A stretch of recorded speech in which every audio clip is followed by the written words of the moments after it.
তাফসীর মাহফিল CHP।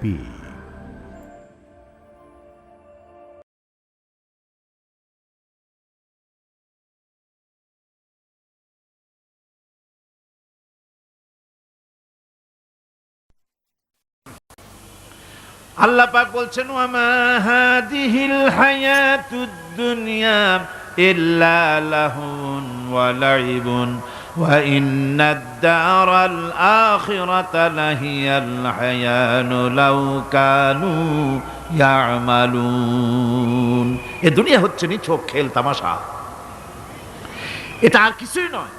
জীবনের প্রকৃত আবাসস্থল হচ্ছে আখিরাত। এই দুনিয়া একটা মোহ, এই মোহের পেছনে মানুষেরা ঘুরছে, বিবি বাল বাচ্চা এর পেছনে ঘুরছে।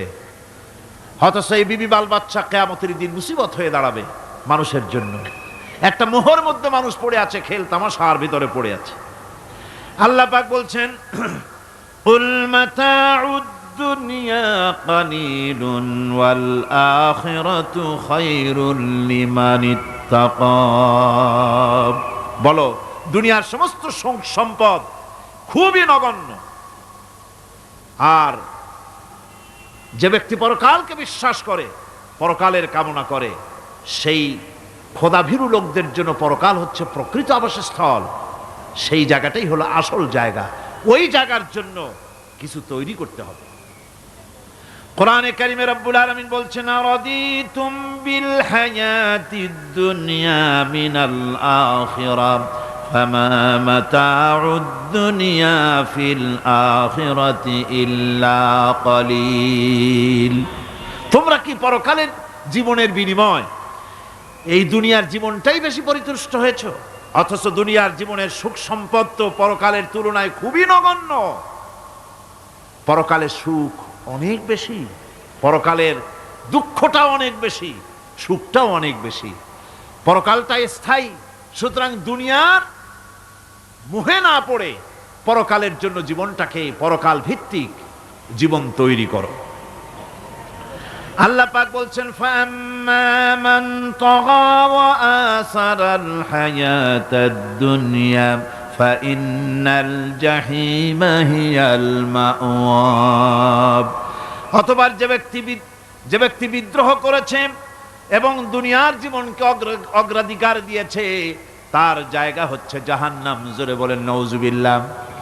যে ব্যক্তি আল্লাহর সঙ্গে বিদ্রোহ করেছে আর পরকালের জন্য পাথর জোগাড় করে নাই, দুনিয়াকে অগ্রাধিকার দিল, পরকালকে ভুলে গেল, তার জায়গা হলো জাহান্নাম। ওয়া আম্মা মান খাফা মাকামা রাব্বিহি ওয়া নাহান নাফসা আনিল হাওয়া ফাইন্নাল জান্নাতা হিয়াল মাওয়া। আর যে ব্যক্তি আপন প্রভুর সামনে উপস্থিত হওয়াকে ভয় করেছে এবং আপন প্রবৃত্তিকে লালসা মুক্ত করেছে, লালসার হাত থেকে রক্ষা করেছে, আল্লাহ রব্বুল আলামিন কিয়ামতের দিন তার জন্য রেখে দিয়েছেন জান্নাত। তার জন্য কোন জায়গা? জান্নাত। আমাদেরকে পরকাল ভিত্তিক জীবন যাপন যদি করি, তাহলে কবরের জবাবগুলি খুব আসান হবে। আর যদি পরকাল ভিত্তিক জীবন যাপন না হয়, কবরটা মুসিবত হয়ে যাবে। হযরত ওসমান রাদিয়াল্লাহু তাআলা আনহু কবরের কাছে গিয়ে খুব কাঁদতেন। সাহাবায়ে কেরাম প্রশ্ন করেছেন, হুজুর, রাসূল করিম সাল্লাল্লাহু আলাইহি সাল্লাম যখন জান্নাত ও জাহান্নামের ওয়াজ করেন, তখনও তো এত বেশি আপনি কাঁদেন না, যত বেশি কাঁদেন কবরের কাছে এসে, কারণ কি? হযরত ওসমান রাদিয়াল্লাহু তাআলা আনহু বলতেন, আমার সাথীরা, আমি আমার হাবিবের কাছে, আল্লাহ রাব্বুল আলামিনের রাসূলের কাছে আমি শুনেছি এই কবরটাই হলো প্রথম স্টেশন, এই কবরটাই হলো প্রথম ইমিগ্রেশন কাউন্টার। এই জায়গায় কেউ যদি ধরা পড়ে যায়, কারো যদি চার্জশিট হয়ে যায়, সব জায়গায় ধরা পড়ে যাবে। হাসরে মিজানে সিরাতে কোনো জায়গায় নাজাত পাবে না।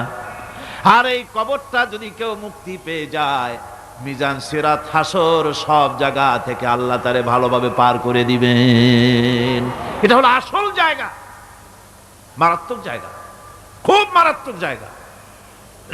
আমি এটাকে ইমিগ্রেশন কাউন্টার বলেছি আমার ভাষায়। ইমিগ্রেশন কাউন্টার যারা বিদেশ ভ্রমণ করেছেন তারা জানেন। লন্ডন যাবেন, আমেরিকা যাবেন, সৌদি আরব যাবেন, যে কোনো বিদেশে যাবেন, গেলেই পাসপোর্ট তারা দেখবে। পাসপোর্টে আপনার ন্যাশনালিটি কোনটা সেটাই তারা জানতে চাইবে। আপনি কোন দল করেন এটা তারা জানতে চাইবে না। আপনি কোন ভাষায় কথা বলেন তাও তাদের জানার দরকার নাই। প্রথমেই তারা আপনার ন্যাশনালিটি দেখবে, আপনার আইডেন্টিটি কি তারা জানতে চাইবে। তারপরে যদি স্যাটিসফ্যাক্টরি হয় আপনাকে ভিসা দিয়ে ভেতরে ঢুকবার ব্যবস্থা করে দেবে।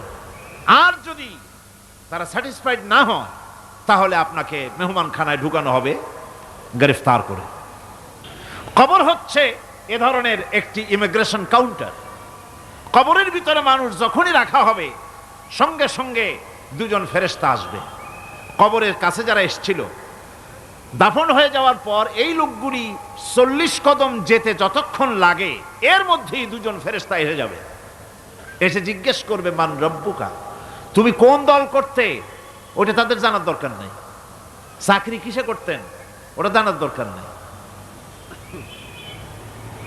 ব্যবসা করতেন না চাকরি করতেন প্রয়োজন নেই। প্রথমেই জিজ্ঞাসা করা হবে ন্যাশনালিটি, প্রথমেই জিজ্ঞাসা করা হবে তার ন্যাশনালিটি সম্পর্কে, তার আইডেন্টিটিটা কি, এবং সেটাকে সত্যায়িত করার জন্য, বোঝার জন্য 3টি প্রশ্ন। প্রথম প্রশ্ন, মান রব্বুকা ওয়া মা দীনুকা ওয়া মান নাবিয়্যুকা, তোমার রব কে, তোমার দ্বীন কি, তোমার নবী কে। যদি এই ব্যক্তি বেঈমান হয়, মুনাফিক হয়, সে বলবে হায় হাতা লা আদরি, হায় হাতা লা আদরি, জানি না আমার রবকে, আমি জানি না। তোমার দিন কি, দিন কারে কয় বুঝি না। এরপরে আল্লাহর নবী জনাবে মুহাম্মদ রাসূলুল্লাহ সাল্লাল্লাহু আলাইহি ওয়াসাল্লামকে দেখানো হবে, বলা হবে মা কুনতা তাকুলু ফি হাদার রাজুল, এই ব্যক্তি সম্পর্কে তোমার ধারণা কি নিকে, বলবে আমি চিনি না। নাউযুবিল্লাহ। বাস, এরপরে তার যা হবার তাই শুরু হয়ে যাবে। আর যদি বান্দাটা মুমিন হয়, প্রশ্ন করা হবে মান রব্বুকা, জবাব দেবে রব্বি আল্লাহ, আমার রব আল্লাহ রাব্বুল আলামিন। ওয়া মা দীনুকা, দীনুনা ইসলাম, আমার দিন হচ্ছে ইসলাম। এরপরে আল্লাহর নবীকে দেখানো হবে। কয়েক রকমের বর্ণনা আছে। কোন বর্ণনায় আছে হুজুরের আকারে দেখানো হবে, অথবা রসুলকে সরাসরি দেখানো হবে। বলা হবে মা কুনতা তাকুলু ফি হাদার রাজুল, এই লোকটি সম্পর্কে ধারণা কি। মুমিন ব্যক্তি বলবে হাদা নবিয়ুনা মুহাম্মাদুর রাসূলুল্লাহ সাল্লাল্লাহু আলাইহি ওয়াসাল্লাম, ইনি আমার তো সেই নবী মুহাম্মাদুর রাসূলুল্লাহ সাল্লাল্লাহু আলাইহি ওয়াসাল্লাম। আমরা যেন এই রকমের জবাব দিতে পারি, আল্লাহ কবুল করো। সকলে জোরে কোন আমিন। জবাব হয়ে যাওয়ার পর গায়ব থেকে আওয়াজ আসবে, ফাফরিশু বিল জান্নাতি ওয়ালবিসু বিল জান্নাহ, ও আমার ফেরেশতারা, আমার এই বান্দাকে জান্নাতের পোশাক পরাইয়া দাও আর কবরটাকে জান্নাতের বিছানা বিছাইয়া দাও। জান্নাতের পোশাক পরাইয়া দাও, জান্নাতের বিছানা বিছাইয়া দাও। ইলা মাদ্দা বাসারিহি, তার চোখের দৃষ্টি যতদূর যায় কবরটা ততটা প্রশস্ত করে দাও। এরপর বেহেশতের পোশাক পরাইয়া, বেহেশতের বিছানা বিছায়া ফেরেশতা বলবে নম কানাউমুল উরুস, ঘুমিয়ে যাও। দুলামিয়া যেমন বাসর সজ্জায় নতুন বউ নিয়ে আরামে ঘুমায়, এরকম আরামে ঘুমায় যাও। ইলা ইয়াউমিল কিয়ামা, কিয়ামত পর্যন্ত ঘুমায় থাকো, আরামে ঘুমিয়ে থাকবে। এরপরে সিংগায় ফুৎকার হবে, সিংগার ফুৎকারের আওয়াজে তার ঘুম ভেঙে যাবে। বলবে ইয়া ওয়াইলানা মান বাআসানা মিন মারকাদিনা, হায় আফসোস, আমার এত আরামের ঘুম থেকে কে আমাকে জাগ্রত করলো, আমার ঘুমটারে নষ্ট করলো কে। আওয়াজ আসবে হাদা মা ওয়াদার রহমান ওয়া সাদাকাল মুরসালুন, এটা হচ্ছে রহমানের সেই ওয়াদা, আর মুরসালিনরা নবীরা সত্য কথাই বলেছিলেন, সেই কিয়ামত অনুষ্ঠিত হচ্ছে। আমার বন্ধুগণ, সেজন্য এই দুনিয়ার মোহে পড়ে থাকলে পরে দুনিয়ায় যারা অগ্রাধিকার দিবে দুনিয়াকে পরকালের তুলনায়, জবাব দিতে পারবে না কবরের ভিতরে গিয়া। আর যারা পরকালকে অগ্রাধিকার দিবে, দুনিয়ার চাইতে পরকালকে বেশি অগ্রাধিকার দেবে, আর আল্লাহর ভয় কলিজার ভিতরে রাখবে, কবরের জবাব সঠিকভাবে দিতে পারবে, কিয়ামতের দিন আল্লাহ রাব্বুল আলামিন তাদের জন্য জান্নাত দান করবেন। জোরে বলেন আমিন। দুনিয়াটা হচ্ছে দুনিয়া যেখানে আমরা আসি। আমি আগেই বলেছি দুনিয়া হচ্ছে আদনা শব্দ থেকে এর উৎপত্তি হয়েছে। তুচ্ছ, নিকৃষ্ট, এটার দাম নাই, এটার মূল্য নাই। হযরত ইবনে কাইয়িম রাহিমাহুল্লাহ নওয়ারাল্লাহু মারকাদাহু ওয়া জাআলাল জান্নাতা মাথওয়াহু, হযরত ইবনে কাইয়িম তিনি বলছেন, সুন্দর করে বলছেন দুনিয়া সম্পর্কে, মা মাদা ফিদ দুনিয়া আহলামুন ওয়া মা বাকিয়া মিনহা আমানি ওয়াল ওয়াক্তু বাইনাহুমা দায়ুন। মা মাদা ফিদ দুনিয়া আহলামুন, জীবনের যে অংশ ফেলে এসেছি সেটা আজ একটা স্বপ্ন। ওয়া মা বাকিয়া মিনহা আমানি, আর জীবনের যে অংশ সামনে বাকি আছে সেটা এখন একটা আকাঙ্ক্ষা। ওয়াল ওয়াক্তু বাইনাহুমা দায়ুন, আর এর মাঝখান থেকে সময় সব চলে যাচ্ছে। কত বড় কথা চিন্তা করেছেন? জীবনের যে অংশ ফেলে এসেছি তা আজকে স্বপ্ন, তা আজ কি বলেন? স্বপ্ন। আর সামনে যা আছে সেটা আকাঙ্ক্ষা, আর মাঝখান থেকে সময় সব চলে যাচ্ছে। এরপরে তিনি বলছেন, ওয়ামান ইয়াসহাবিদ দুনিয়া ইয়াকুন মিসলা কাবিদিন আলাল মাই খানাতুহু ফুরুজুল আসাবিঈ। দুনিয়াদারের অবস্থা হচ্ছে এই, কেউ যদি দুই হাতে পানি খামসায় ধরে, দুই হাতে কি ধরছে বলেন? দুই হাতে পানি খামসায় ধরেছে, খুব মজবুত করে ধরেছে, দুই মুঠ পানি, বলেন থাকবে কতটুকু? কতটুকু থাকবে? এক ফোঁটাও থাকবে না, কারণ তার আঙ্গুলের ফাঁক তার সাথে খেয়ানত করবে, আঙ্গুলের ফাঁক দিয়া পানিগুলি সব বেরিয়ে চলে যাবে। সুতরাং দুনিয়া যারা চায় তারা ঠিক পানি খামসায় ধরলে পানি যেমন হাতের ভেতর থেকে খেয়ানত করে চলে যায়, যারা দুনিয়া চায় দুনিয়াও তাদেরকে এভাবে ফাঁকি দিয়ে চলে যায়। তবুও দুনিয়ার মায়া মানুষের এত বেশি। আল্লাহর নবী বলেন, লাউ কানা লি ইবনি আদামা ওয়াদিম মিন যাহাবিন লাহাব্বা ইয়াকুনা লাহু থানিন।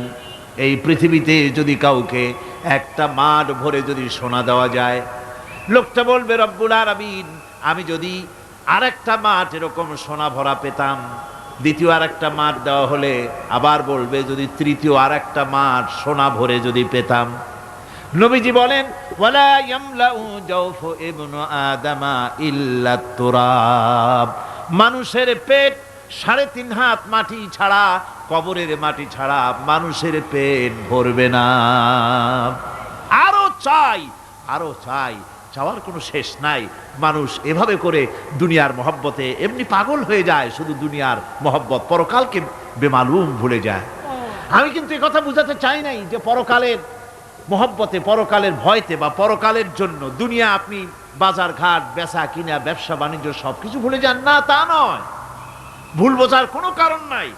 পরকালকে অগ্রাধিকার দিতে হবে, মানে দুনিয়াটা চিরস্থায়ী জায়গা নয়। চিরস্থায়ী হচ্ছে কোনটা? আখিরাত। চিল্লায় এখন কোনটা? সুতরাং এখানে যা করতে হবে, আখিরাতে জবাবদিহিমূলক জীবন যাপন করতে হবে। আপনি ব্যবসা করবেন, ওজনে কম দিতে পারবেন না, আপনি খাদ্যে ভেজাল দিতে পারবেন না, চুরি করতে পারবেন না, ডাকাতি করতে পারবেন না, জেনা করতে পারবেন না, বদমাশি করতে পারবেন না, মদ খেতে পারবেন না, সন্ত্রাসী হতে পারবেন না, হাইজ্যাকার হতে পারবেন না, চাঁদাবাজ হতে পারবেন না, মুনাফাখোর হতে পারবেন না, আপনি চোরা কারবারি হতে পারবেন না, ঘুষখোর হতে পারবেন না, সুদখোর হতে পারবেন না। এই সব কাজ পরকালকে বিশ্বাস করলেই এ সমস্ত কাজ থেকে মানুষ বিরত থাকতে পারে। কথা ঠিক কিনা? এটাই হচ্ছে পথ। সুতরাং এই পৃথিবী থাকবে না, এটা কি চিরকাল থাকবে না? এর একটা পরিসমাপ্তি ঘটবে। যেমন করে সারা বছর লেখাপড়া করার পর কলেজে, বিশ্ববিদ্যালয়, মাদ্রাসায়, হাই স্কুলে, সব জায়গায় সারা বছর লেখাপড়া করার পর যেমন পরীক্ষা দেওয়ার একটা দিন আসে, সারা বছর ব্যবসা করার পর হিসাব নিকাশ করার যেমন একটা সময় আসে, সারা মাস চাকরি করার পর বেতন পাওয়ার যেমন একটা দিন আসে, সারা জীবন চাকরি করার পর পেনশন পাওয়ার যেমন একটা সময় আসে, অনুরূপভাবে এই দুনিয়া যেদিন শেষ হয়ে যাবে, আল্লাহ নির্ধারিত সময় শেষ হয়ে যাওয়ার পর একটা সময় আসবে যখন আল্লাহ রব্বুল আলামিন সব শেষ করে দিবেন, লন্ড ভন্ড হয়ে যাবে, কিছুই থাকবে না। কোরআনে কারিমে আল্লাহ সব বলেছেন, কোরআনে সব আল্লাহ বলে দিয়েছেন। আল্লাহ পাক বলেন এই পৃথিবীর সব কেমন ভাবে ধ্বংস হবে তার চিত্র আল্লাহ পাক কোরআনে কারিমে তুলে ধরেছেন। ইযাস সামাউ ফাতারাত ওয়া ইযাল কাওয়াকিবু তাসারাত ওয়া ইযাল বিহারু ফুজ্জিরাত ওয়া ইযাল কুবুরু বু'সিরাত।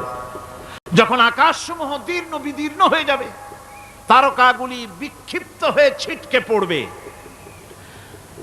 আর সমুদ্রগুলি উচ্ছ্বসিত হয়ে পড়বে, কবরগুলি সব তার ভেতরে যা আছে উদ্গীরণ করে দেবে, তারকাগুলি স্থিমিত হয়ে যাবে। এরপরে সমস্ত আকাশগুলি কাতাইয়িস সিজিল্লিল কুতুব, কিতাবের পৃষ্ঠার মতো একটার পরে একটা ঠাস ঠাস করে পড়তে থাকবে, চূর্ণ বিচূর্ণ হয়ে ভেঙে চুরে একাকার হয়ে যাবে। পাহাড়গুলিকে উড়িয়ে দেওয়া হবে, চন্দ্র এবং সূর্য একাকার হয়ে যাবে। আল্লাহ রাব্বুল আলামিন বলেন ফাইযা বারিকাল বাসার ওয়া খাসাফাল কমার ওয়া জুমিআশ শামসু ওয়াল কমর।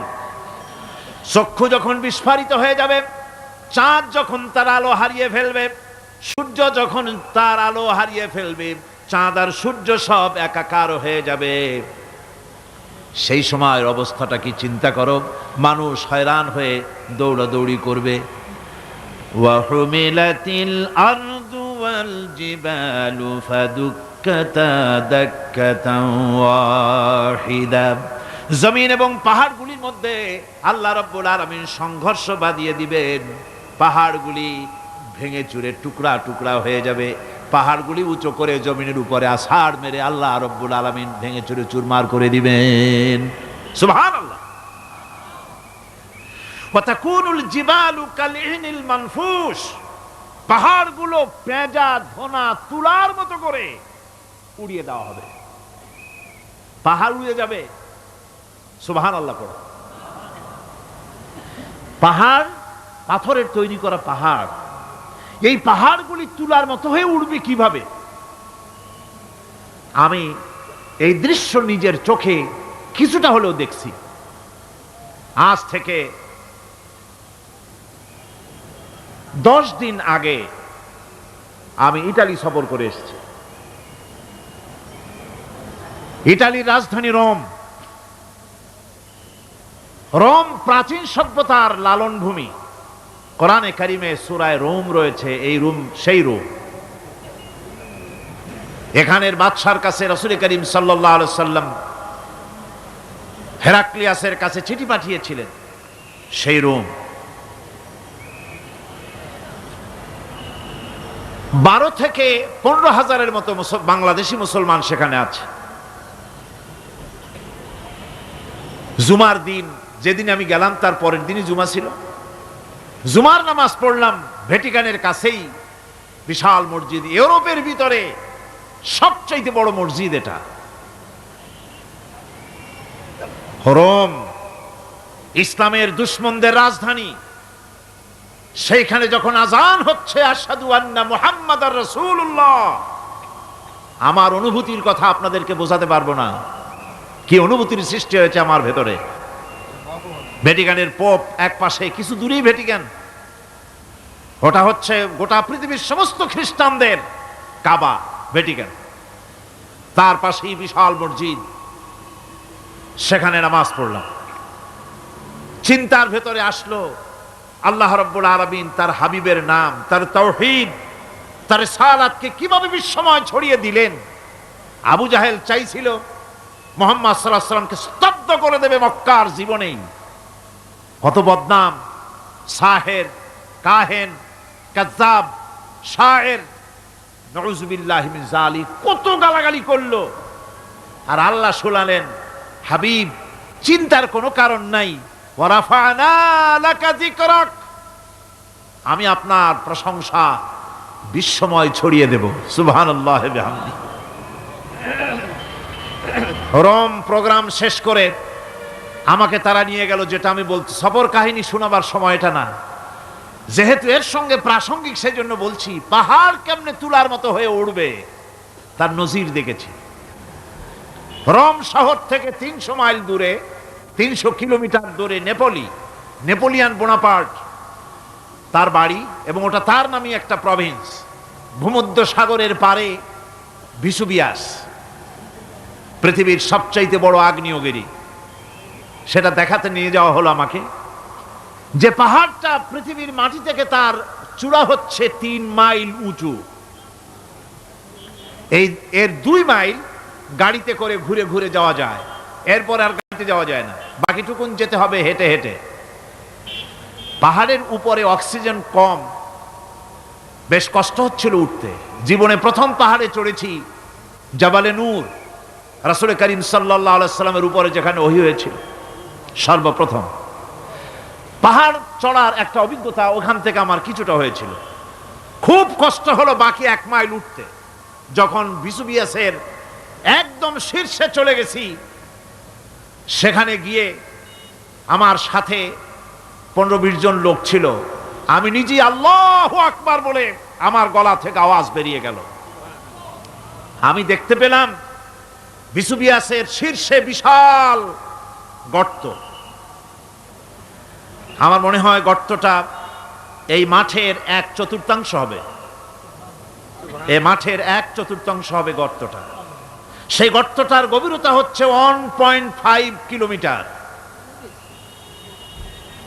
এইখান থেকে পাথরগুলি উত্থিত হয়েছে, আগ্নেয়গিরি পাথর আগুনে গলে লাভা হয়ে এগুলি পাহাড় বেয়ে উপচে পড়েছে, চতুর্দিকে 12 মাইল ছড়িয়ে গিয়েছে। আমার মনে পড়লো ওয়াকুদুহান নাসু ওয়াল হিজারা, জাহান্নামের আগুনের ইন্ধন হবে মানুষ আর পাথর। আমি সেখানে সেজদায় পড়ে গিয়া কানলাম আর বললাম, আল্লাহ জাহান্নামের আগুন হারাম করে দিও আমাদের জন্য। পাথর কিভাবে গললো, গলে পাথরগুলি গলে পুড়ে চতুর্দিকে পড়েছে আর ছিটকেছে, চতুর্দিকে ছিটকে পড়েছে। সেই পাথরগুলি ছিটকে ছিটকে যেগুলি পুড়ে পড়েছে সেগুলিকে দূরে সাদা রঙের বলে মনে হয়, কোনোটা সাদা কোনোটা কালো, মনে হয় যেন তুলার মতো হয়ে পড়ে আছে চতুর্দিকে। 1944 সনে তৃতীয়বারের মতো ভিসুবিয়াস অগ্নিগিরি যে অগ্নি উৎপাত করে, তাতে আশেপাশের 12 মাইল এলাকা এফেক্টেড হয়ে যায়। পাথরগুলি গলে এভাবে বিধ্বস্ত করে দিয়েছে। এখান থেকে এখানে জোহরের নামাজ, আসরের নামাজ আমরা পড়লাম, আল্লাহর কাছে খুব দোয়া করলাম। এখনো ধোঁয়া উঠতেছে, এখনো পাহাড়ের ফাটল দিয়ে ধোঁয়া উঠছে। একজন হাত দিয়ে আমাকে বলল যে খুব গরম লাগে ধোঁয়াগুলি। ওখানকার লোকেরা বলল যে ভেতরে এখনো আগুন আছে, তবে সুপ্ত, যে কোনো মুহূর্তে আবার তা জাগ্রত হতে পারে। আমরা সেখান থেকে নেমে এলাম। একটু কিছু দূর গিয়েই সেখানে হলো পম্পেই শহর। এই পম্পেই শহরটা হচ্ছে ঈসা আলাইহিস সালামের জন্মের 2000 বছর আগে এই শহর তৈরি হয়। ঈসা আলাইহিস সালামের জন্মের 179 বছর পর ভূমিকম্প হয়। সেই ভূমিকম্পে গোটা পম্পেই শহরটা পৃথিবীর মানুষের চোখের আড়াল হয়ে যায়, ধ্বংস হয়ে যায়, মাটির তলায় গরক হয়ে যায়। আজ থেকে 200 বছর আগে মাটি খনন করতে গিয়ে এই শহর আবিষ্কৃত হয়। পুরা শহরটা খুঁড়ে তারা বের করেছে। 180 হেক্টর জমিনের উপরে এই বিশাল শহর। ঘুরে ঘুরে দেখলাম, গাড়ি চলে না সেখানে, পায়ে হেঁটে দেখতে হলো। প্রশস্ত রাস্তা। আজ থেকে 4000 বছর আগের মানুষেরা রাস্তা বানাতে জানতো পাথর দিয়ে, এবং রাস্তার দুধারে তাদের ছিল ফুটপাত, পানির ব্যবস্থা, নগরায়নের সব রকমের সুযোগ সুবিধা। তারপরে সেখানে বিচারালয়, এরপরে দোকানপাট, বাজারঘাট, সবকিছুর ব্যবস্থা রয়েছে। বিশাল বিশাল পাথরগুলি দিয়ে পিলার তৈরি করা। ভাবলাম এই পিলারগুলি, এই পাথরগুলি তারা কিভাবে ক্রেন ছাড়া এত উপরে উঠালো কি করে, আমার মাথায় আসলো না। পাথর কেটে কেটে সুন্দর সুন্দর অঙ্কন শিল্প তারা করেছে। এরপরে ঘুরতে ঘুরতে বাদশার রাজার বাড়িতে গিয়ে ঢুকলাম, সেখানে গিয়ে দেখলাম উলঙ্গ এত মূর্তি পাথরের তৈরি করা, পাথর কেটে কেটে দেওয়ালে যৌন যৌন মিলনের এমন কোন অশ্লীল ছবি নাই যা তারা সেখানে তৈরি করে নাই। উলঙ্গ মূর্তি আর উলঙ্গ যৌন মিলনের অসংখ্য ছবি দিয়ে এই এলাকা ভরা। তখন আমি বুঝলাম আল্লাহর গজব হওয়ার কারণটা কি, এই শহরটা মাটির নিচে গরক হয়ে যাওয়ার কারণটা কি। আল্লাহ পাক জেনা ব্যভিচার যে দেশে বেশি হয় আল্লাহ পাক বরদাস্ত করেন না। দুশ্চরিত্র যে দেশের মানুষ দুশ্চরিত্র হয়ে যায়, জেনা ব্যভিচার বেশি হতে থাকে, আল্লাহ গরক করে দেন, গজব দেন। এই গজব এক এক সময় এক এক রকমের হয়ে আসে। কখনো মাটির নিচে দাবায় দেন, কখনো মহামারী, কোনো দেশে কলেরা, কোনো দেশে জলোচ্ছ্বাস, কোথাও ভূমিকম্প, আর সর্বশেষ এই জেনা ব্যভিচারের জন্য আল্লাহ পাকের চূড়ান্ত এই যৌনতার অশ্লীলতার জন্য চূড়ান্ত গজব বর্তমান বিশ্বের জন্য এইডস। আল্লাহ পাক এই গজব দিয়েছেন। বন্ধুগণ, আমি সেই জায়গা, আমি সেখানে যা দেখলাম যে আল্লাহ পাক পাহাড়গুলিকে কিভাবে উড়াবেন এটা অস্বীকার করার কোনো উপায় নাই। বিশ্বাস তো করতামই, তবে হযরত ইব্রাহিম আলাইহিস সালাম যেমন বলেছিলেন, রব্বি আরিনি কাইফা তুহিল মাউতা, আয় আল্লাহ তুমি মরাকে জিন্দা করবা কেমনে? আল্লাহ পাক বলেন আওয়ালাম তুমিন, তুমি বিশ্বাস করো না? ইব্রাহিম আলাইহিস সালাম বললেন বালা, অবশ্যই বিশ্বাস করি, ওয়ালাকিন লিয়াতমাইন্না কলবি, যদি চোখে দেখতাম তাহলে আমার অন্তরাত্মা খুব ঠান্ডা হতো। আল্লাহ রাব্বুল আলামিন চোখে দেখায় দিলেন জিন্দা কেমনে মুর্দা হবে, মুর্দা কেমনে জিন্দা হবে, আল্লাহ দেখায় দিলেন। পাহাড় উড়ায় দিবেন আল্লাহ রাব্বুল আলামিন। একথা কলিজার মধ্যে এটার উপর ঈমান বিশ্বাস, কিন্তু আল্লাহ চোখে দেখাইছেন, ঈমান আরো মজবুত হয়েছে, যা ছিল আরো মজবুত হয়েছে। সুবহানাল্লাহ। আল্লাহর ভয়তে কলিজা কেঁপেছে। আমি পাহাড়ের উপরে কেঁদেছি, যার যার হয়ে কেঁদেছি। বন্ধুগণ, আল্লাহ সুবহানাহু ওয়া তাআলা এই জন্য বলেছেন কুল সিরু ফিল আরদ, আমার জমিন ঘোরো, ভালো করে দেখো, কাইফা কানা আকিবাতুল মুকাজ্জিবিন, মহাসত্যকে যারা অস্বীকার করেছে তাদের পরিণতি আমি কি করে দিয়েছি, এগুলি চোখে ভালো করে তাকায় দেখো। আমার বন্ধুগণ, সুতরাং এই পৃথিবীর অবসান হবে, এই পৃথিবী ধ্বংস হবে, এই পৃথিবী চূড়ান্তভাবে শেষ হয়ে যাবে। ও হ্যাঁ, আরেকটি কথা বলতে হয়, সেটা হচ্ছেই যে এই রোম থেকে আর একটু দূরে 900 মাইল দূরে হচ্ছে সিসিলি। 900 মাইল দূরে, সেখানে এই সিসিলি মুসলমানেরা শাসন করেছিল 350 বছর। সেই সিসিলিতে রয়েছে 360টা মসজিদ মুসলমানদের করা। সমস্ত মসজিদগুলি আজ তালা বন্ধ, একটা মসজিদও খোলা নাই।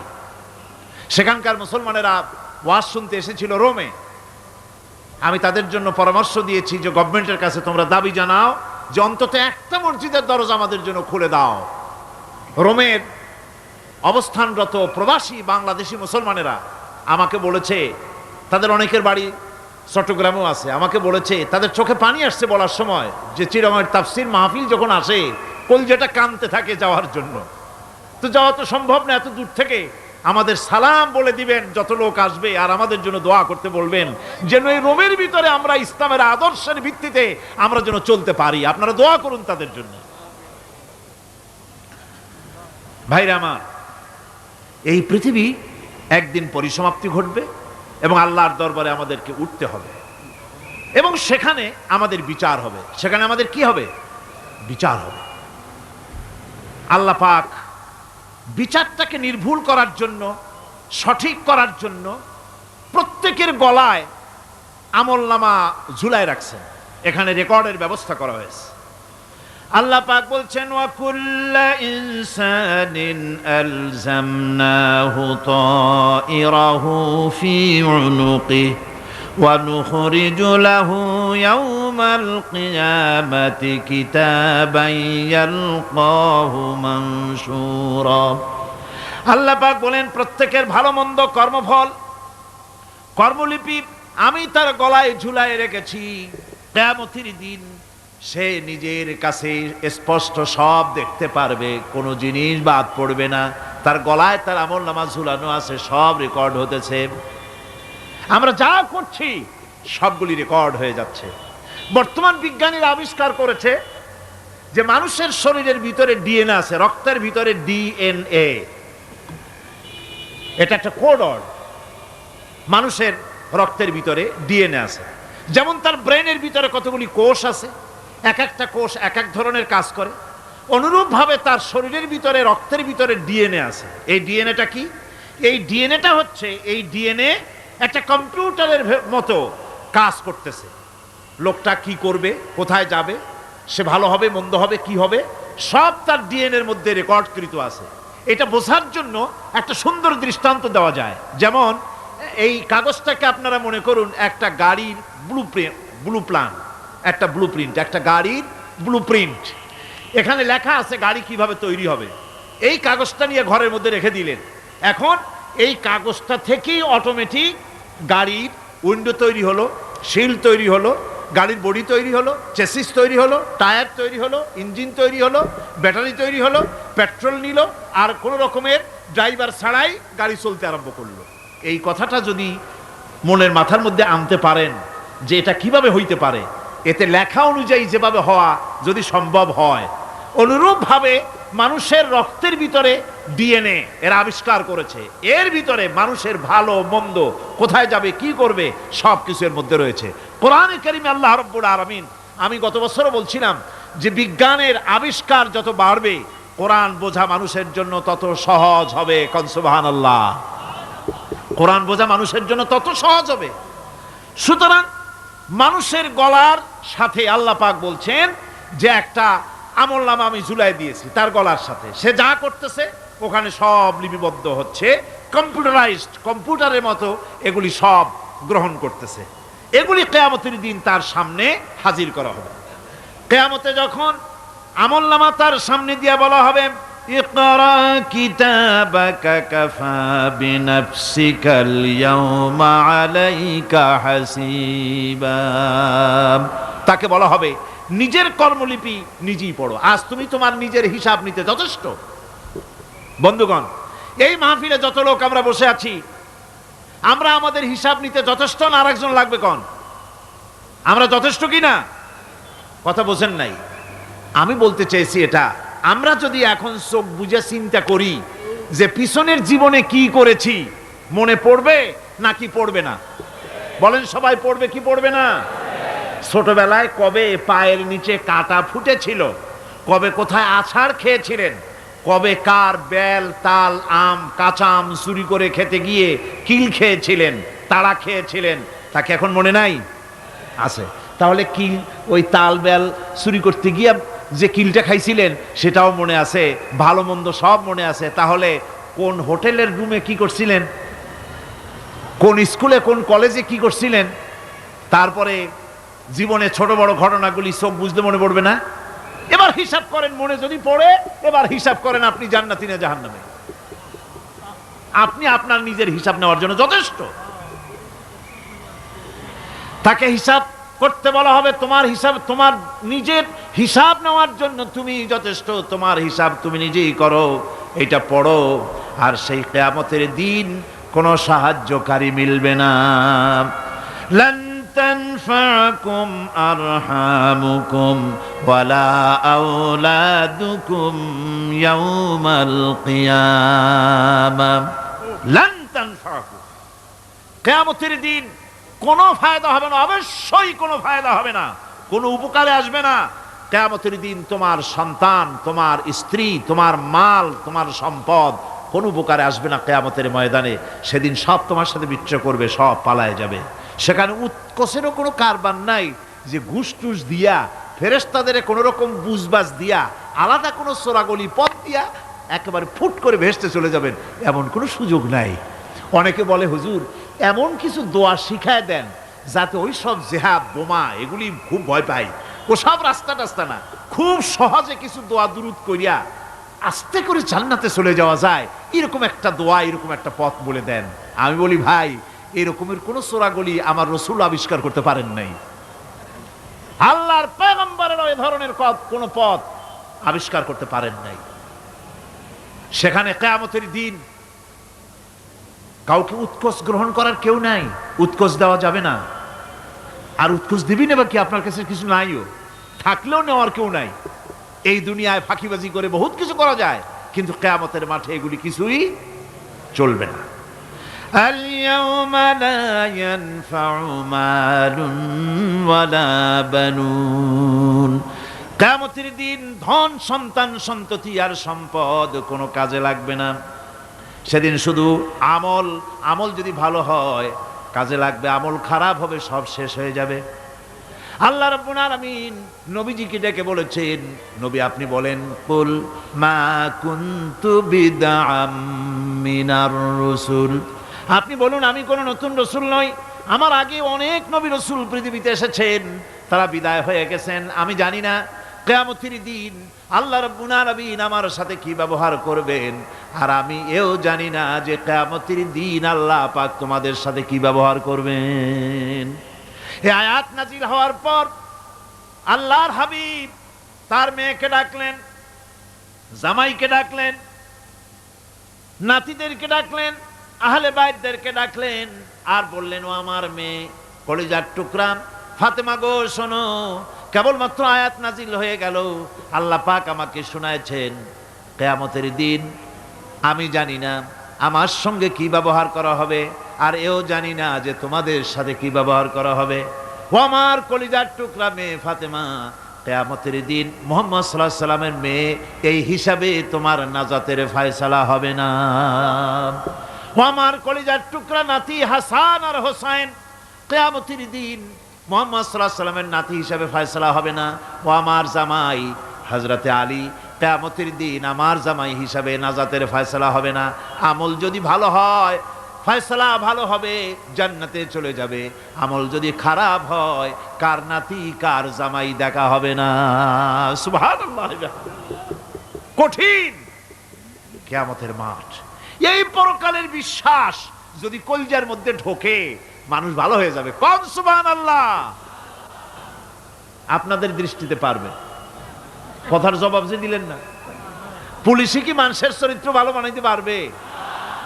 পুলিশের চরিত্র ভালো বানাবে কেডা? সেটাই তো কথা। মানুষের চরিত্র যাতে ভালো থাকে, মানুষের যেন খারাপ কাম না করে, সেজন্য পুলিশ যাতে খারাপ কাম না করে সেজন্য আরো একটা ডিপার্টমেন্ট আছে না? তারা যাতে খারাপ কাজ না করে সেজন্য আর একটা আছে। এন্টি করাপশনের আবার এন্টি করাপশন আছে, তার উপর আবার এন্টি করাপশন আছে। এন্টিটার অভাব নাই। সুতরাং পুলিশ দিয়া, বিডিআর দিয়া, আর্মি দিয়া মানুষের, দেশের, জাতির চরিত্র ভালো বানানো যায় না। রাসূলুল্লাহ এ দিয়ে বানান নাই, এটা ইসলামের নিয়ম নয়। পুলিশ দিয়া, আর্মি দিয়া দেশের মানুষের চরিত্র ভালো বানানো যায় না। চরিত্র ভালো বানানো যায় কেবলমাত্র পরকালের ভয় দিয়া। কিসের ভয় দিয়া? ওই যে মক্কার জীবনে ওই সমস্ত মানুষগুলি যারা চুরি করত, ডাকাতি করত, জেনা করত, বদমাশি করত, যারা শয়তানি করত, যারা মানুষকে খুন করত, এই মানুষগুলি এত ভালো হয়ে গেল, যারা চুরি ছেড়ে দিল, ডাকাতি ছেড়ে দিল, জেনা ব্যভিচার ছেড়ে দিল, এত ভালো হয়ে গেল, পৃথিবীর মধ্যে সেরা মানুষ তারা হয়ে গেলেন। জোরে বলেন সুবহানাল্লাহ। নবীর সাহাবীরা পৃথিবীর শ্রেষ্ঠ সন্তান, নবীর সাহাবীরা পৃথিবীর সেরা মানুষ, তাদের চাইতে সেরা মানুষ নবীদের পরে আর কেউ হতে পারে না। জোরে কোন সুবহানাল্লাহ। নবীর পরে পৃথিবীতে শ্রেষ্ঠ মানুষ কারা? সাহাবায়ে কেরাম রিদওয়ানুল্লাহি তাআলা আলাইহিম আজমাইন। ওনারা তো কুফরের মধ্যে ছিলেন, শিরকের মধ্যে ছিলেন, চুরি, ডাকাতি, জেনা, ব্যভিচার এমন কোন পাপ নাই যা করা হয়নি। তারপরে যখন আল্লাহর নবীর কাছ থেকে তাওহীদ, রিসালাত ও আখিরাতের দাওয়াত পেলেন, কি সোনার মানুষ এক একজন হয়ে গেলেন। সুবহানাল্লাহ। যারা ছিলেন নারীর সতীত্বের জম, তারা হয়ে গেলেন নারীর সতীত্বের পাহারাদার। যারা মানুষের মাল চুরি করত, ডাকাতি করত, তারা রাতভর মানুষের মালের পাহারা দিল, মানুষের রক্তের পাহারা দিল। সুবহানাল্লাহ বিহামদি। রক্ত সম্পদের পাহারা দিল।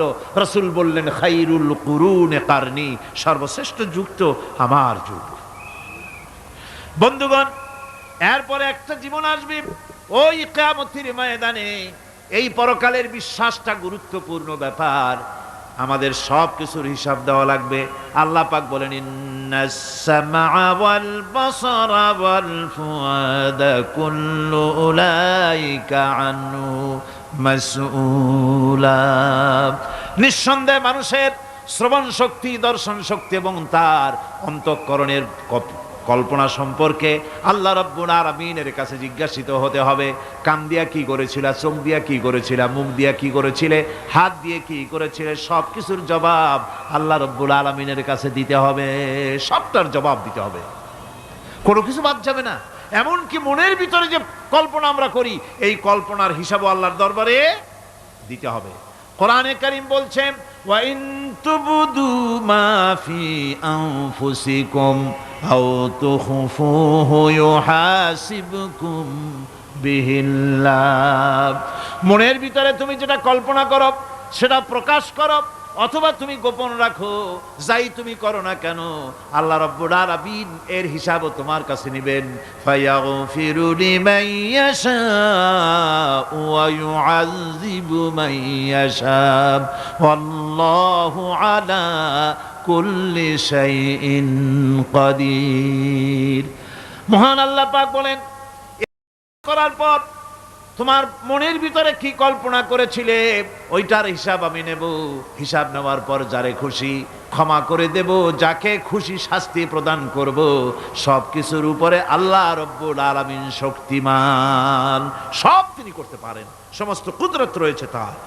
সুতরাং মানুষদেরকে, আল্লাহর বান্দাদেরকে বিশ্বাস করতে হবে যে আমার কোনো কথা বাদ যাবে না। কথাগুলি রেকর্ড হচ্ছে, কথা রেকর্ড হচ্ছে। আমি যে ওয়াজ করতেছি এই কথাগুলি রেকর্ড হচ্ছে নাকি হচ্ছে না?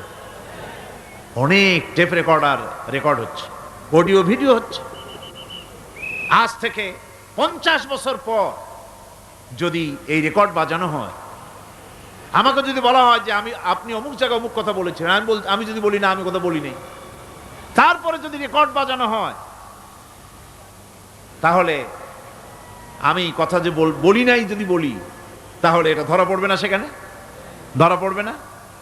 তাহলে এই মানুষের কথা প্লাস্টিকের ফিতায় রেকর্ড করে 50 বছর, 100 বছর, 200 বছর, 500 বছর যদি প্লাস্টিকের ফিতায় এটাকে চলচ্চিত্র করে অথবা টেপ রেকর্ডারে করে যদি ধরে রাখা যায়, এই বুদ্ধিটা কে দিলেন কন্ত দেখি? সবাই কন্যা, এই বুদ্ধিটা দিলেন কে? যে আল্লাহ রাব্বুল আলামিন মানুষের মাথায় বুদ্ধি দিলেন, যার দ্বারা সে মানুষের কথাবার্তা অ্যাক্টিভিটি সব ধরে রাখতে পারে। সে আল্লাহ রাব্বুল আলামিন বুঝি আপনার আমার কথা এবং আপনার আমার অ্যাক্টিভিটিসকে তিনি বুঝি ধরে রাখতে পারবেন না কিয়ামত পর্যন্ত? পারবেন কি না?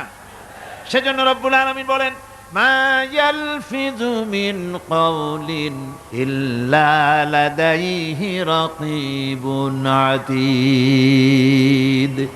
সমস্ত কথা রেকর্ড হচ্ছে। সুবহানাল্লাহ কোন জোরে! সমস্ত কথা রেকর্ড হচ্ছে, একটা কথাও বাদ যাবে না। মুখ আছে বলেই কথা বলবেন তা না, হিসাব করে কথা বলতে হবে।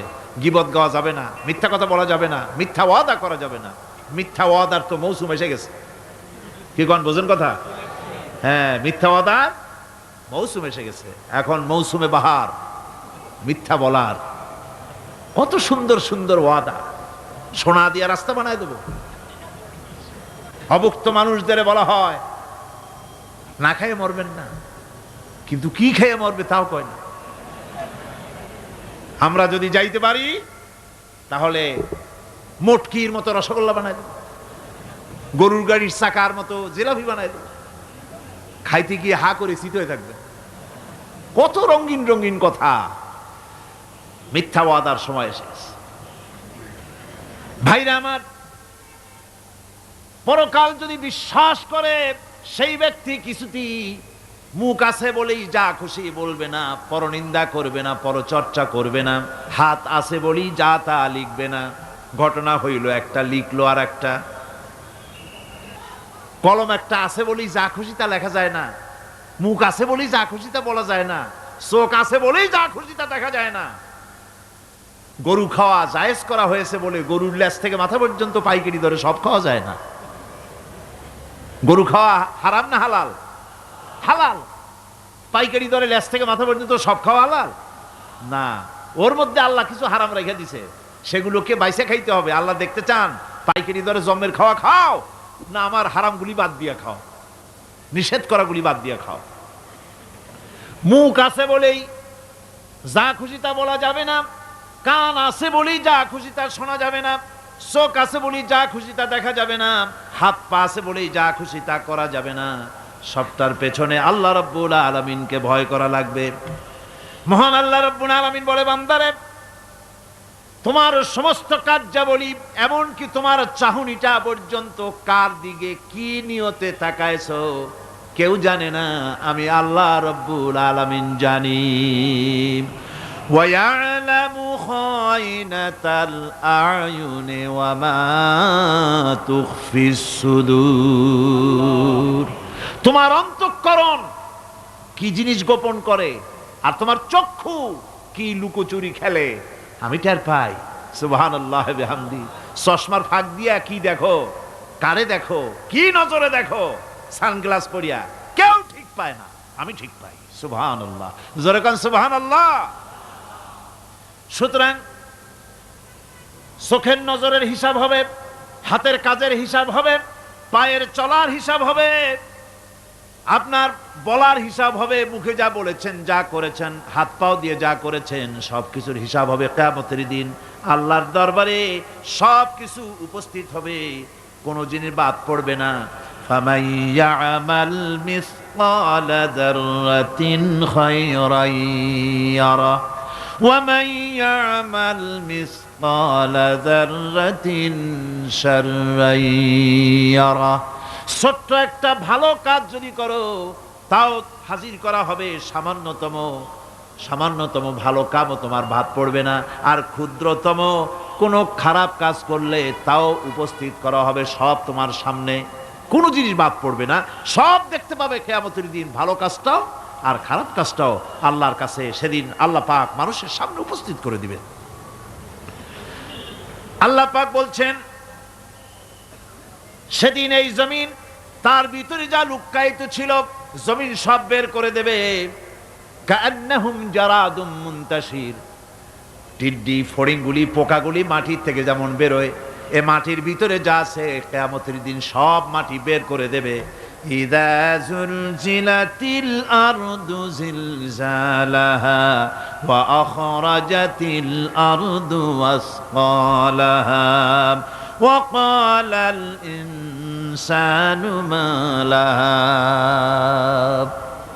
এ জমিনকে ঝাঁকি মারা হবে প্রবল এক ঝাঁকুনি, প্রবল এক ঝাঁকুনিতে এ পৃথিবীর মধ্যে যা কিছু আছে সব বেরিয়ে যাবে। সুবহানাল্লাহ কইতে ইচ্ছা করে না মিয়ারা? এক ঝাঁকুনিতে পৃথিবী সব বের করে দেবে। মানুষ হয়রান হয়ে বলবে কি হয়েছে, এ মাটির হলোটা কি? আমার বন্ধুগণ, মানুষ হয়রান হয়ে গিয়ে বলবে মাটির কি হলো?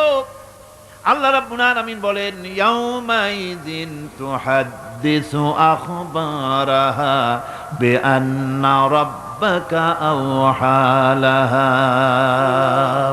জমিনের উপরে যা ঘটেছে জমিন তা সব বের করে দেবে, সব প্রকাশ করে দেবে। আর এটা এই জন্য হবে যেহেতু তার রবের হুকুম হয়েছে, তার রব হুকুম করেছে বের করে দে।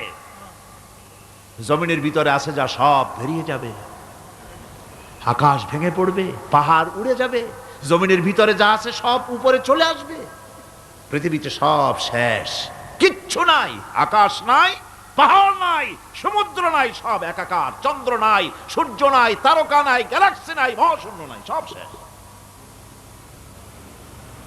আল্লাহ রাব্বুল আলামিন সমস্ত ফেরেশতাদেরকে শেষ করে দিবেন, সকলের মওত হয়ে যাবে, কেউ আর থাকবে না, এমনকি হযরতে আজরাইল মালাকুল মউত তিনিও থাকবেন না, সব আল্লাহ রাব্বুল আলামিন মৃত্যু করে দিবেন। এরপরে আল্লাহ রাব্বুল আলামিন একা তিনি বলবেন ইয়া দুনিয়া, ইয়া দুনিয়া আইনা আনহারুকি, এ পৃথিবী তোর সেই সমুদ্রগুলি কোথায়, নদীগুলি কোথায়?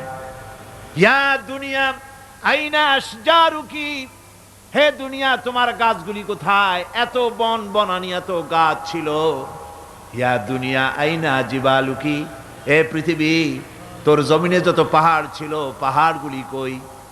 যত স্বৈরাচার ছিল জমিনের উপরে, যারা স্বৈরাচারী মনোবৃত্তি নিয়ে মানুষ ধ্বংস করেছে, দেশ ধ্বংস করেছে, মায়ের বুক খালি করেছে, ওই স্বৈরাচারগুলি কই?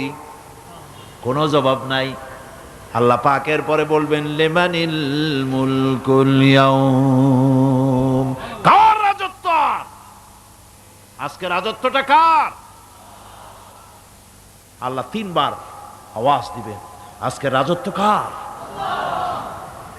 আল্লাহ পাক যখন তিনবার করে ডাক দিবেন, কোনো জবাব নাই, কোনো জবাব নাই। কে জবাব দেবে?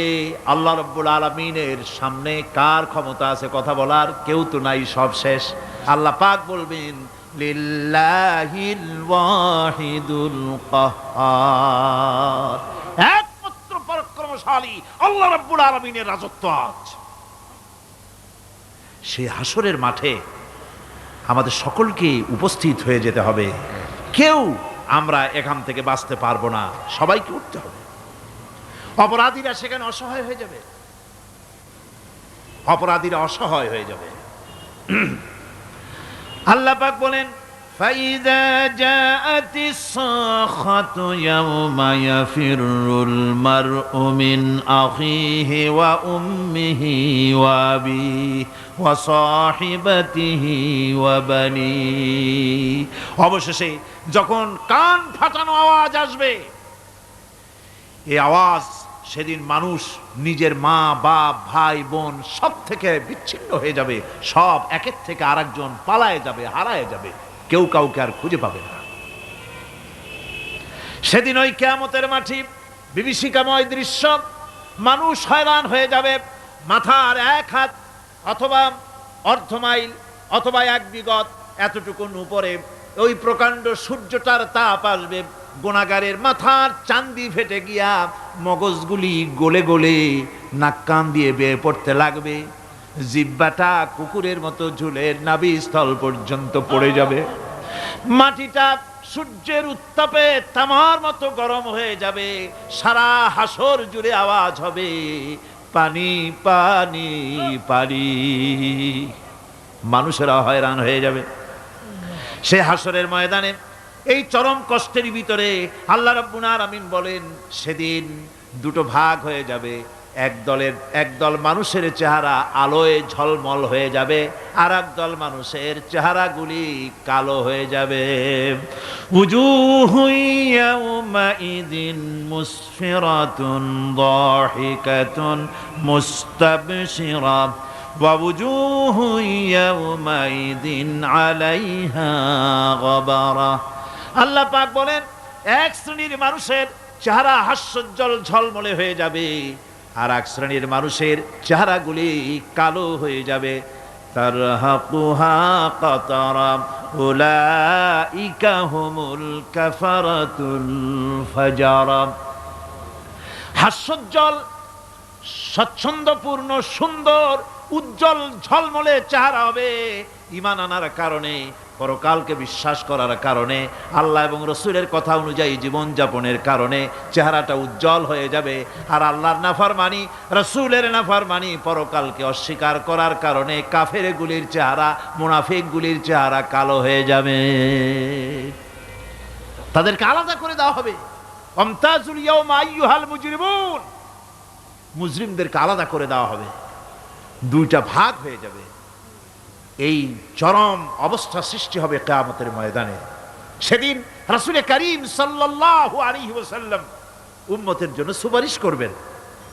সেই সুপারিশ যেন আমাদের করতে পারেন সেজন্য আমাদেরকে তৈরি করতে হবে, সে ধরনের যোগ্য আমাদেরকে বানাতে হবে। বন্ধুগণ, এই পরকালীন জীবন, এর সম্ভাবনা, এটা যে হবে এবং সেই পরকালে আমাদের সকলকে যে উঠতে হবে, কিয়ামতে আল্লাহর কাছে জীবনের সব কিছুর জবাবদিহি করতে হবে, এই ভীতি সৃষ্টি করতে চায় আল্লাহ পাক মানুষের ভেতরে। আল্লাহ পাকের চাইতে মানুষের কল্যাণকামী আর কেউ আছে? চিল্লায় কোন আল্লাহর চাইতে, বিশ্ববাসীর সৃষ্টি জগতের কল্যাণকামী আল্লাহর চাইতে, রাসূলের চাইতে বেশি কেউ কি আছে? সে আল্লাহ পাক সব বলে দিলেন, ওপেন সিক্রেট করে দিলেন। সব গোপন ফাঁস করে দিলেন। কেমনে বিচার হবে, কেমনে কিয়ামত অনুষ্ঠিত হবে, কেমনে কি হবে, সব খুলে খুলে আল্লাহ পাক বলে দিলেন আমাদেরকে ভালো হওয়ার জন্য। কোরআনে কারীম বলছে লাইসাল বিররা আন তুওয়াল্লু বুজুহাকুম কিবালাল মাশরিকি ওয়াল মাগরিব।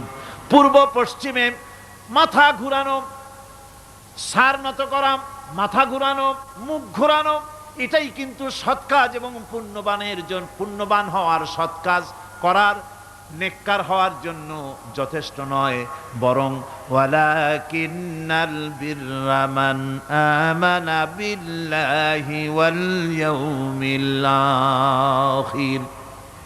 প্রকৃতপক্ষে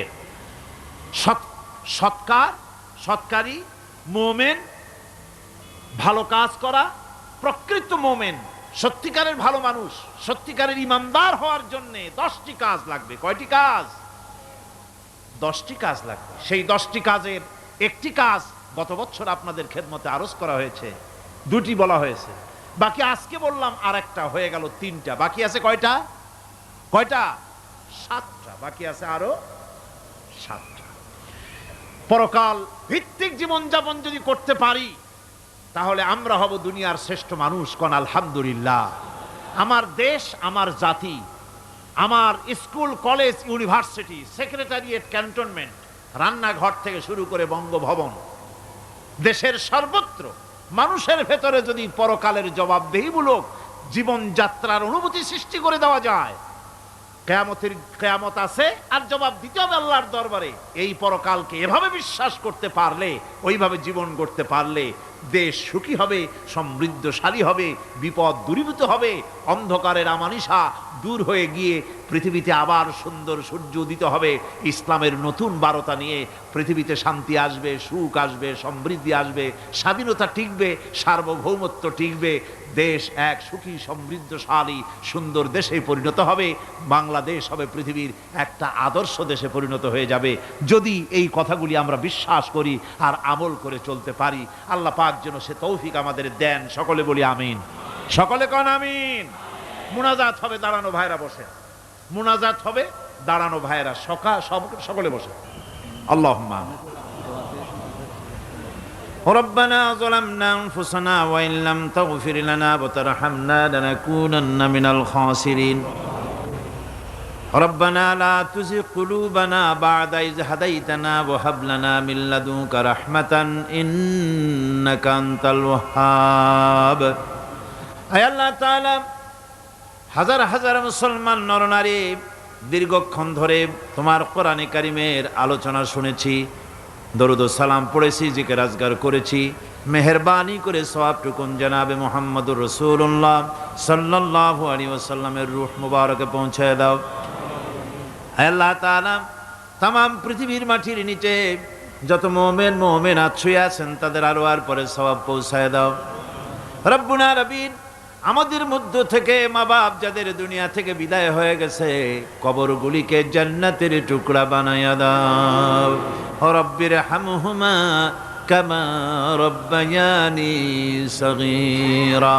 সকলে পড়েন রব্বির হামহুমা কামা রব্বায়ানি সগীরা। আয় আল্লাহ তাআলা, আমাদের পীর মুর্শিদ, আমাদের উস্তাদ, আমাদের ভাই বোন, আত্মীয় স্বজন যার যা মারা গেছে সকলকে ক্ষমা করে দাও। গোটা পৃথিবীতে আজকে যত মুসলমান বেঁচে আছেন সমস্ত মুসলমানদের গুনাহ খাতা মাফ করে দাও। সমস্ত মুসলমানদেরকে এক বানায় দাও, নেক বানায় দাও। মুসলমানদের জিন্দেগির গুনাহ খাতা মাফ করে দাও। রব্বানা তাকাব্বাল মিন্না ইন্নাকা আনতাস সামিউল আলিম ওয়া তুব আলাইনা ইন্নাকা আনতাত তাওয়াবুর রহিম। সুবহান রাব্বিকা রাব্বিল ইজ্জাতি আম্মা ইয়াসিফুন ওয়া সালামুন আলাল মুরসালিন আলহামদুলিল্লাহি রাব্বিল আলামিন। ওয়াজআল আখিরা কালিমাতিনা ইনদাল মাউত লা ইলাহা ইল্লাল্লাহু মুহাম্মাদুর রাসূলুল্লাহ। আসসালামু আলাইকুম ওয়া রাহমাতুল্লাহ।